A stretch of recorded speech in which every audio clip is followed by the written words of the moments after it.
Hello students, कैसे हो? उम्मीद करता हूँ बढ़िया होंगे। तो आगे बढ़ने से पहले वीडियो को लाइक, चैनल को सब्सक्राइब कर लेना, क्योंकि आज की क्लास में आपके बहुत ही इंपॉर्टेंट सवाल होने वाले हैं। चैप्टर नंबर 1 संख्या पद्धति, जो कि पेपर में बार बार पूछा जा रहा है। हर बार लगातार ये सवाल उसमें आ रहे हैं। तो चलिए शुरू करते हैं बिना टाइम गवाए। और मोस्ट इंपॉर्टेंट सवाल है, ध्यान से समझिएगा। अगर आपको इनका आंसर आते हैं तो कमेंट बॉक्स में जरूर बताइएगा। तो चलिए शुरू करते हैं। क्वेश्चन नंबर 1 है आपका, 1 की पावर 0 का मान क्या होगा? 1 की घात 0। तो ध्यान रखना बच्चों, कोई भी संख्या है अगर उसकी घात आपको 0 दिया गया है तो उसका मान हमेशा 1 होगा। तो यहाँ पे 1 की घात 0 है तो इसका मान भी हमेशा 1 होगा। वो चाहे आपकी कोई भी संख्या हो सकती है, बटे में हो सकती है। मान लीजिए यहाँ पे 2/3 होता है और इसकी घात 0 बोल दे, तब भी आप कहोगे कि इसका मान 1 ही होगा। या फिर कोई कितनी भी बड़ी संख्या, चाहे वो माइनस में हो या प्लस में, अगर उसकी घात 0 है तो उसका आंसर हमेशा 1 ही होगा। तो आपको कोई भी कंफ्यूजन नहीं होना चाहिए। जब भी किसी की घात 0 हो और आपसे पूछे कि इसका मान क्या होगा, तो आप उसका लगा दीजिएगा 1। अगला प्रश्न है आपका, निम्न में से कौन सी संख्या अभाज्य है? अभाज्य संख्या इनमें से कौन सी है, आपको ये बताना है। तो सबसे पहले बात है, अभाज्य क्या होती है? जिसको हम प्राइम नंबर भी बोलते हैं। प्राइम नंबर्स ऐसे नंबर जो किसी से भी कैंसिल नहीं हो सकते, या तो वो अपने आप से या फिर 1 से कैंसिल होती हैं। ऐसी संख्या को अभाज्य संख्या कहते हैं। उदाहरण के तौर पर अगर आप समझो, तो जैसे यहाँ पे 2 है, तो 2 जो है वो किसी से भी कैंसिल नहीं होगा। 2 या तो केवल 2 से हो सकता है, या फिर वो केवल 1 से हो सकता है। इसके अलावा इसको और कोई संख्या विभाजित नहीं कर सकती। ऐसी संख्या को हम अभाज्य संख्या कहते हैं। इसके विपरीत अगर आप यहाँ पे 8 लिखते हो, तो 8 जो है, देखिए 8 जो है आपका 2 से विभाजित हो सकता है, 1 से भी विभाजित हो सकता है, 4 से भी विभाजित हो सकता है और 8 से भी। तो ऐसी संख्या जो 1 से और अपने आप को छोड़कर और किसी संख्या से भी विभाजित हो सकती है, उनको हम भाज्य संख्या कहते हैं। और जो संख्या केवल अपने आप से और 1 से विभाजित होती है, उनको अभाज्य। तो ऐसी आपको 4 संख्या दी गई है। इन चारों संख्या में कौन सी संख्या अभाज्य होगी, आपको ये छांट कर बताना है। चलिए पहली संख्या देखिए, 161। 161 के अगर मैं फैक्टर करता हूं तो 7 गुना 23 आपका 161 होता है। मतलब 161 आपका 7 से भी कट जाता है, 23 से भी। इसका मीन्स ये अभाज्य संख्या नहीं है, ये हमारा रॉन्ग हो जाएगा। 221, 221, 221 के अगर मैं यहाँ पे अभाज्य गुणनखंड करता हूँ, तो 221 के अभाज्य गुणनखंड मेरी 13 से ये वाली संख्या पूरी पूरी कट जाती है। देख लीजिए, 13 ही कम 13 और 13 सत्ते 91। तो इसके अभाज्य गुणनखंड कितने हुए? 13 गुणा 17। देखो 221 भी जो है एक और अपने आप को छोड़कर अलग संख्याओं से कट रही है। ये भी आपकी अभाज्य संख्या नहीं है। यहीं पर अगर 373 को देखो, तो 373 किसी भी संख्या से नहीं कटता। 373 ये केवल 1 से कट सकता है या फिर 373 से। तो इसका मीन्स यही संख्या आपकी अभाज्य होगी। तो उम्मीद करता हूं आपको समझ में आएगा अभाज्य संख्या किसको कहते हैं। ऐसी संख्या जो किसी और संख्या से नहीं कट सकती। जैसे 11 है आपका, तो 11 केवल या तो 1 से भाग होगा या फिर 11 से भाग होगा, उसके अलावा किसी संख्या से भी भाग नहीं होगा। इसका मतलब हम कह सकते हैं कि 11 जो है वो आपकी एक अभाज्य संख्या होती है, मींस प्राइम नंबर होता है। दो लगातार विषम संख्याएं, दो लगातार विषम संख्याओं का अंतर क्या होता है? लगातार मतलब जैसे पहली संख्या विषम 1 होती है, फिर आपकी 3 होती है, फिर 5, फिर 7। अगर हम किसी भी दो विषम संख्या जो कि लगातार है, आगे पीछे, इन दोनों को आपस में अगर घटाते हैं तो इसका अंतर हमेशा 2 आता है। तो कोई भी अगर आपकी लगातार विषम संख्या और उसका अंतर पूछे तो हमेशा 2 पे टिक कर देना। यहीं पर बच्चों, अगर आप विषम की जगह अगर आपसे सम भी पूछ लिया जाए कि सम लगातार सम संख्याओं का अंतर कितना होता है, तो वो भी आपका 2 ही होता है। अगला प्रश्न देखिए, प्रश्न है आपका यहां पर 28,308। 28,308 में आए 8 के दो स्थानीय मानों का अंतर क्या होगा? देखो स्थानीय मान किसको कहते हैं? ये इकाई, दहाई, सैकड़ा, हजार और 10,000, 10,000। अब इनके 8 के स्थानीय मान, इस 8 का स्थानीय मान कितना है? देखो इकाई पे है तो 8 गुणा 1, इस 8 का स्थानीय मान 8 ही हो जाएगा। इस 8 का स्थानीय मान इकाई, दहाई, सैकड़ा, हजार, 8 जो है हजार पे है, तो उस 8 का स्थानीय मान 8 में हजार से गुणा करेंगे तो उस 8 का स्थानीय मान हो जाएगा 8,000। आपसे पूछा इनके मानों का अंतर क्या होगा? अंतर मतलब घटाओ। तो अंतर निकालने के लिए 8,000 में से 8 को माइनस कर देंगे। 10 में से 8 गया 2, 9, 9, 7। तो आंसर आ जाएगा 7,992। ऑप्शन नंबर ए आपका राइट आंसर। अगला प्रश्न देखिए, 10 और 20 के बीच कुल अभाज्य संख्या कितने हैं?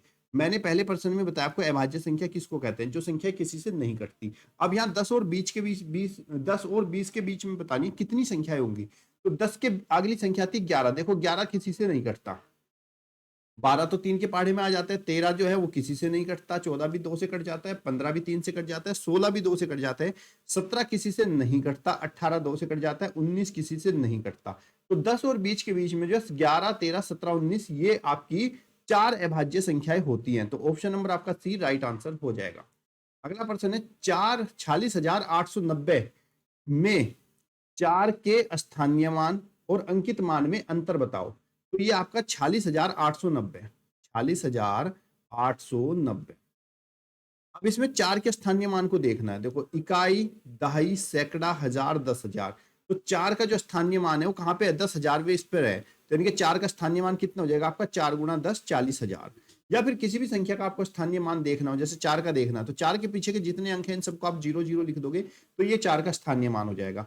अब अंकित मान, अंकित मान को बोलते हैं फेस वैल्यू, यानी कि जो 4 दिखने में कैसा है वही सेम टू सेम रहेगा, वो चाहे कहीं पे, उससे कोई मतलब नहीं। अंकित मान जो संख्या, उसका अंकित मान वही सेम रहता है। तो 40,000 में से हम 4 को माइनस कर देंगे, क्योंकि हमसे स्थानीय मान और अंकित मान का अंतर पूछा गया है। 40,000 में से 4 माइनस करेंगे, 10 में से 4 गया 6, 9 9 9 और 3, तो 39,996। ऑप्शन नंबर सी आपका राइट आंसर। अगला प्रश्न देखिए, 2 अंकों की सबसे छोटी अभाज्य संख्या क्या होगी? 2 अंकों की सबसे छोटी अभाज्य संख्या। 2 अंकों की संख्या कहां से शुरू होती है? देखो 0 से लेकर 9 तक तो एक ही अंक चलता है। 9 के बाद आपका आता है 10, 10 जो आपकी 2 अंकों की संख्या हो जाती है। अब अगर वो पूछता आपसे 2 अंकों की सबसे छोटी संख्या, तो आप बता देते 10, लेकिन उसने पूछा 2 अंकों की सबसे छोटी अभाज्य संख्या क्या होगी, मीन्स 2 अंकों की होनी चाहिए और अभाज्य। तो 10 के बाद देखिए आपका आता है 11 अगली संख्या, और 11 जो है वो किसी भी संख्या से नहीं कटता, तो 2 अंकों की सबसे छोटी अभाज्य संख्या होगी 11। ऑप्शन नंबर बी आपका राइट आंसर। यही आपसे पूछता 2 अंकों की सबसे छोटी संख्या कौन सी है, तो आप 10 बताते, लेकिन अगर अभाज्य पूछेगा तो वो आपकी 11 हो जाएगी। अगला प्रश्न है, 2 अंकों की सबसे बड़ी से बड़ी अभाज्य संख्या क्या होती है? तो अगर 2 अंकों की सबसे बड़ी संख्या की बात करें तो वो 99 होता है, क्योंकि 99 के बाद तो आपका 100 आता है, जो कि 3 अंक हो जाते हैं। लेकिन सबसे बड़ी संख्या 99, लेकिन वो हमसे पूछ रहा है कि सबसे बड़ी अभाज्य संख्या बताओ, अभाज्य संख्या जो किसी से नहीं कटती। तो 99 को उल्टा देखना शुरू कर दो। 99 के बाद आता है 98, देखो सम संख्या 2 से कट जाएगी। 98 के बाद आता है आपका 97, और 97 किसी भी संख्या से नहीं कटता है, केवल 1 से कटता है, या फिर अपने आप खुद 97 से कटता है। तो इसका मतलब हमारी जो संख्या है 2 अंकों की सबसे बड़ी अभाज्य संख्या वो 97 हो जाएगी। अगला प्रश्न है, सबसे छोटी अभाज्य संख्या क्या है? तो सबसे छोटी संख्या बेटा देखो, संख्या 0 से शुरू होती है, फिर 1 आता है, फिर 2, फिर 3, फिर 4। तो आपको बता दूं 0 जो होती है वो ना सम होती है, ना विषम, ना भाज्य, ना अभाज्य। एक जो होती है वो आपकी विषम होती है, इसको अभाज्य नहीं कहते। अभाज्य संख्या जो होती है 2 से शुरू होती है। तो सबसे छोटी जो अभाज्य संख्या होती है वो आपकी 2 होती है। ऑप्शन नंबर सी आपका राइट आंसर। साथ ही साथ बता दूं, देखो 2 साथ ही आपकी एक सम संख्या भी होती है। तो सम और अभाज्य केवल एक ही संख्या होती है, जो कि 2, उसके अलावा और सारी सारी अभाज्य संख्याएं आपकी विषम होती हैं। अगला प्रश्न देखिए, प्रश्न दिया है, देखो इस तरह के सवाल में आपको 0 जरूर देता है, क्योंकि यहाँ बच्चे 0 में ही गलती ज्यादा करते हैं। सवाल है आपका 3,5,0 एक से बनी सबसे बड़ी संख्या और सबसे छोटी संख्या का योग क्या होगा? जब हम सबसे बड़ी संख्या बनाते हैं, जब हम दिए गए अंकों से सबसे बड़ी संख्या हमें बनानी होती है, तब हम इन अंकों को घटते हुए क्रम में लिखते हैं। घटते हुए क्रम का मीन्स पहले सबसे बड़ा अंक लिखते हैं 5, फिर उससे छोटा अंक लिखते हैं 3, फिर उससे छोटा 1 और फिर 0। तो इन अंकों से बनी हुई जो संख्या है ना, ये सबसे बड़ी संख्या है। अब इन्हीं अंकों से हम सबसे छोटी संख्या बनाएंगे। अब मेरे बहुत सारे स्टूडेंट क्या करते हैं, मेरे को छोटी संख्या बनाने का तरीका है अंकों से छोटे से बड़े क्रम में लिख दो, लेकिन बहुत सारे स्टूडेंट क्या करेंगे, उसको ऐसे लिखेंगे 0 1 3 5, और जैसे वो लिखेंगे वैसे ये सवाल गलत हो जाएगा। क्योंकि अगर 0 यहाँ पे शुरू में आ जाता है तो इस 0 का कोई औचित्य, कोई मान नहीं होता। तब ऐसी कंडीशन में ये संख्या सिर्फ 3 अंकों से बनी हुई मानी जाएगी 135। लेकिन हमें तो इन चारों अंकों से बनानी है। तो ऐसी कंडीशन में जब हम अपनी छोटी संख्या में बनानी होती है तो 0 को हमेशा सेकंड कंडीशन पे रखना है। मीन्स पहले छोटी संख्या लिखेंगे, उसके बाद 0, फिर उससे बड़ी संख्या, तो 1 0, और उससे बड़ी संख्या आपकी 3, और उससे बड़ी है 5, और इन दोनों का हमें अंतर बताना है। अंतर के लिए इनको हम माइनस कर देंगे। 10 में से 5 गया आपका 5, बचा 0, 10 में से 3 गया 7, 2 और 1 4, तो 4,275।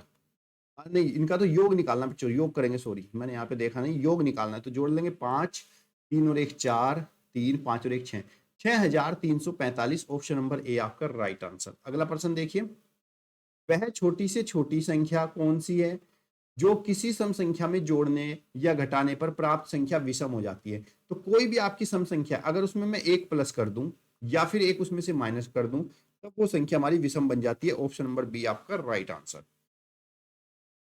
अगला प्रश्न देखिएगा, 80,905 को संख्यात्मक रूप में लिखने पर क्या प्राप्त होता है? 80,905, देखो इकाई, दहाई, सैकड़ा, हजार, 10,000, 80,905। ऑप्शन नंबर बी आपका राइट आंसर। 3,7,0,1,5 से बनी 5 अंकों की सबसे छोटी संख्या क्या है? मैंने कहा जब सबसे छोटी संख्या बनाते हैं तो अंकों को बढ़ते हुए क्रम में लिखते हैं, और बढ़ते क्रम में लिखने के लिए भी हम पहले 0 को नहीं रखेंगे, 0 को हमेशा सेकंड पोजीशन पे, 1 के बाद 0, उसके बाद आपका आएगा 3, फिर आएगा 5 और फिर 7, 10,357 ऑप्शन नंबर आपका बी इज राइट आंसर। तो उम्मीद करता हूँ बच्चों आपको ये सारे क्वेश्चन समझ में आए होंगे, और जिन बच्चों ने लास्ट तक देखी तो मैं उम्मीद करता हूँ वो जो अपनी तैयारी के लिए बहुत ज़्यादा सीरियस हैं, तो उनको परेशान होने की जरूरत नहीं है। सारा कंटेंट मैं आपको यहाँ प्रोवाइड कराऊंगा, चाहे वो आपका रीजनिंग का हो, मैथ का हो, हिंदी का हो या फिर इंग्लिश का हो। तो आप जो है बेफिक्र होकर तैयारी करिए, पूरे साल भर आपको अच्छे से तैयारी कराऊंगा। फॉर्म आते ही आपको इन्फॉर्मेशन मिल जाएगी कब फॉर्म आएगा। तब तक के लिए बस ईमानदारी से मेहनत करते रहिए, और तब तक के लिए धन्यवाद। जय हिंद, जय भारत। वीडियो को लाइक, चैनल को सब्सक्राइब करना ना भूलिएगा। जय हिंद, जय भारत।